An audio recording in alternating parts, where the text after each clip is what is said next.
एक माँ जिसकी पवित्रता को देवता भी प्रणाम करते थे, एक पिता जिनकी तपस्या से त्रिलोक कांप उठता था, और एक पुत्र जो भगवान विष्णु का अवतार था।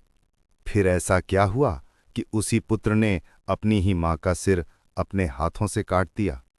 आज की इस कथा में छुपा है कर्तव्य, धर्म, तपस्या और दिव्य परीक्षा का सबसे रहस्यमय रहस्य।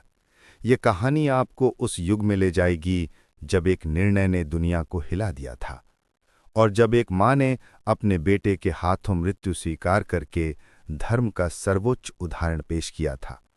तो आइए धीरे धीरे प्रवेश करते हैं उस अंधकार में जहां एक महान ऋषि ने अपने पुत्र की परीक्षा ली, और जहां एक पुत्र ने बिना सवाल किए अपने पिता का आदेश मानकर इतिहास बदल दिया। बहुत समय पहले महर्षि जमदग्नि और माता रेणुका तपोभूमि में रहते थे। रेणुका की पवित्रता ऐसी कि वो केवल अपनी सतीत्व शक्ति से कच्ची मिट्टी से बने घड़े में भी गंगा का जल भर लाती थीं, और घड़ा कभी टूटता नहीं था। उनकी असाधारण शक्ति देवताओं तक को चौंकाती थी। रेणुका सुबह सुबह नदी किनारे जाती, अपनी पवित्रता और तेज से एक ऐसा दिव्य पात्र बनता जो उनके मन की निर्मलता का सूचक था। लोग कहते थे, रेणुका का मन यदि पल भर भी विचलित हो जाए तो ये शक्ति नष्ट हो जाएगी।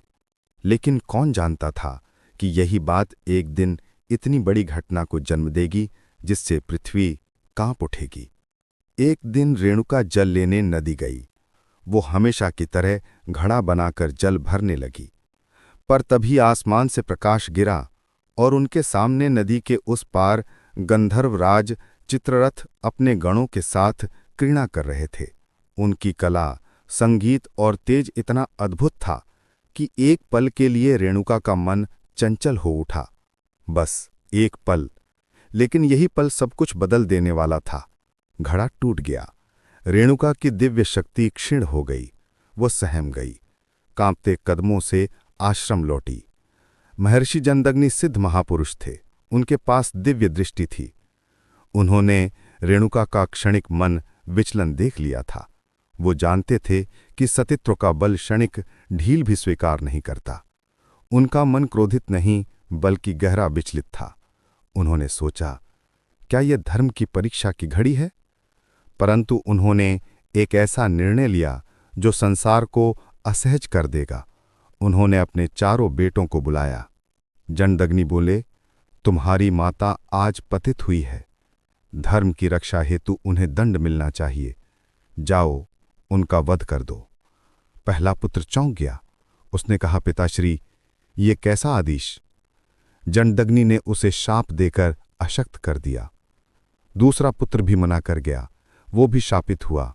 तीसरा भी, उसने भी पिता का आदेश न मानते हुए इनकार कर दिया।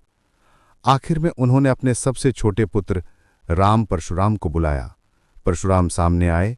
उनकी आंखों में ना पिता के आदेश का भय था, ना माता के प्रति किसी प्रकार का मोह। उनके भीतर केवल एक भाव था, पिता का आदेश ही मेरे लिए सर्वोच्च धर्म है। उन्होंने हाथ जोड़कर कहा, पिताश्री, आज्ञा दीजिए।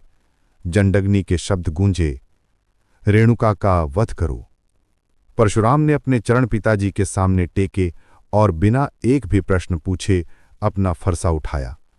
रेणुका सामने खड़ी थी।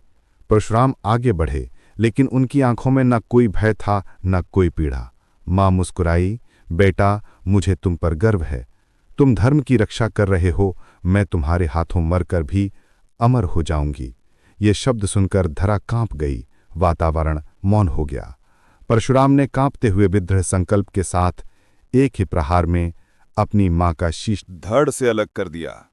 देवलोक, पितृलोक, पृथ्वी, तीनों लोकों ने इस घटना को देखा। यहां तक कि देवताओं ने भी कहा, पुत्र नहीं, धर्म स्वयं चल रहा है। परशुराम का शरीर कांप रहा था, परंतु भाव स्थिर थे। वो वापस पिता के पास पहुंचे और बोले, पिताश्री, आदेश पूरा हुआ। अब मुझे आज्ञा दीजिए। जमदग्नि ने प्रसन्न होकर कहा, राम, तुमने धर्म की रक्षा की है।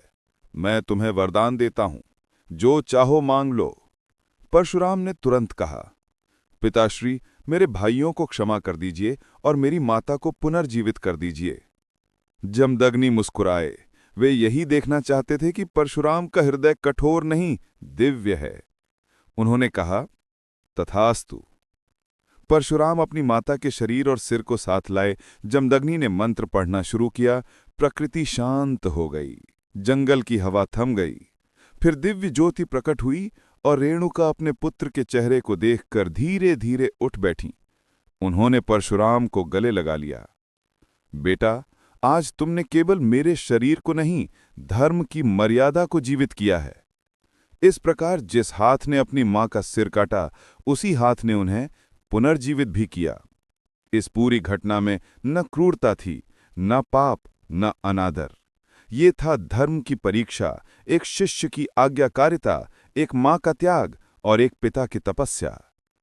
आज भी ये कथा हमें याद दिलाती है, धर्म कभी आसान नहीं होता, कर्तव्य कभी कभी हृदय चीर देता है, और प्रेम जब ईश्वर से जुड़ जाए तो मृत्यु भी हार मान लेती है। परशुराम ने अपनी मां का सिर क्यों काटा? इस प्रश्न का उत्तर सिर्फ इतना नहीं कि ये एक कठोर आदेश था।